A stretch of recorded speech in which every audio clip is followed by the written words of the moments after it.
విశ్రాంత ఐపీఎస్ అధికారి AB Venkateswararao suspension కాలాన్ని ఏపీ ప్రభుత్వం క్రమబద్ధీకరించింది.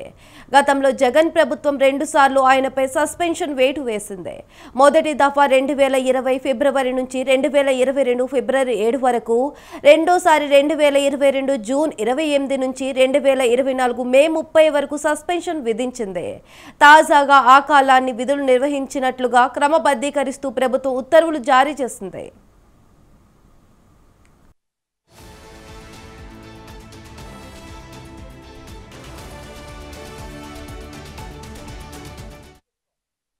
సస్పెన్షన్ కాలంలో ఏబీవీకి ఇవ్వాల్సిన మొత్తం వేతనం, అలవెన్సులు చెల్లించాలని స్పష్టం చేసింది. సస్పెన్షన్ వేటు పడకపోతే ఎంత మొత్తం ఇవ్వాలో ఆ మేరకు చెల్లించాలని ఆదేశించింది.